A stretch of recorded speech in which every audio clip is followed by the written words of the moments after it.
Nous sommes en guerre.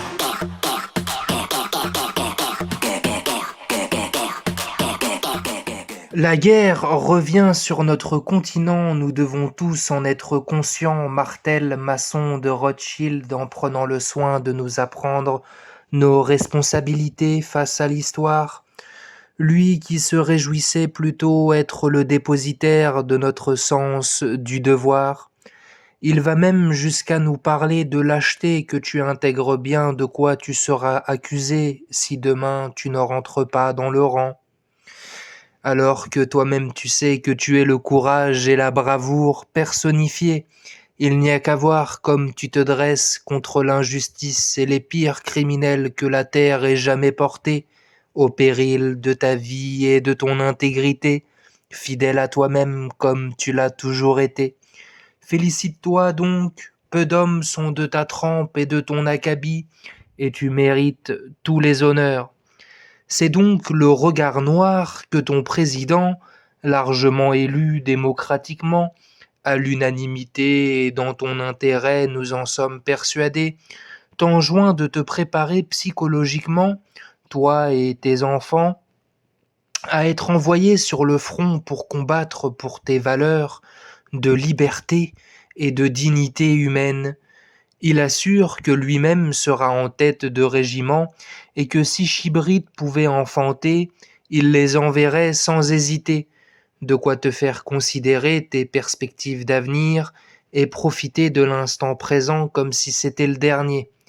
D'ailleurs, grosse soirée basse musique samedi soir, on espère t'y voir y célébrer l'existence, tu parleras bientôt de ces réjouissances comme du bon vieux temps quand fièrement et plein de conviction tu prendras les armes, jurant sur ton honneur et celui de Dieu que tu sauveras la veuve et l'orphelin du vilain Poutine, tandis qu'en fait tu ne feras qu'obéir aux ordres de sodomites qui s'appliquaient jusqu'alors à travestir tes enfants avec l'argent de tes impôts, eux-mêmes dirigés par des oligarques qui violent des nourrissons dans des messes noires à la gloire de Satan, et c'est pour leurs intérêts que tu mourras plein de fierté et d'allégeance, et en voilà une mort digne de toi le jet.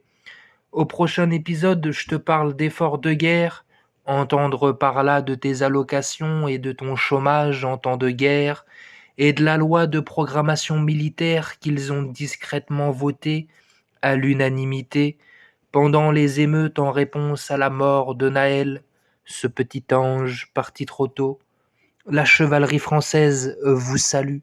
Nous devons tous être conscients que cette guerre nous touche. Et on n'a jamais envie de voir les choses telles qu'elles sont. Mais nous devons être lucides, ça fait 2 ans maintenant, que nous répétons à longueur de conférences de presse, la guerre revient sur le sol européen. Cela fait 2 ans, nous avons révélé l'étendue des matériels déjà livrés, les montants déjà livrés.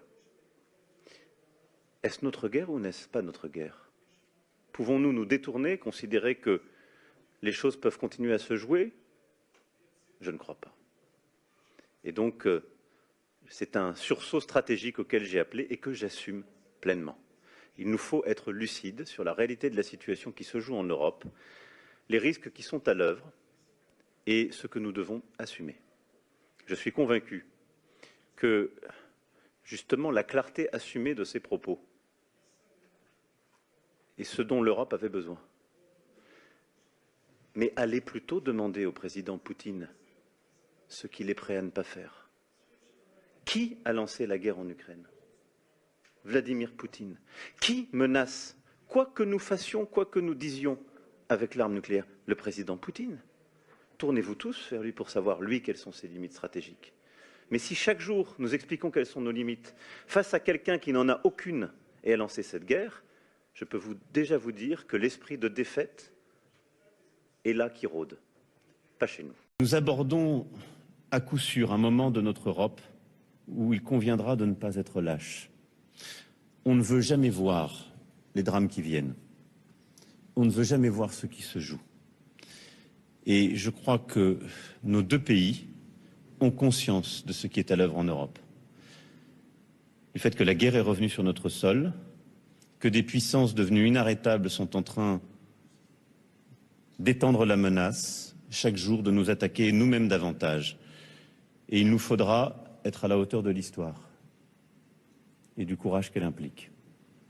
Ce sera aussi notre responsabilité aux uns et aux autres. Et c'est cela aussi que je suis venu bâtir.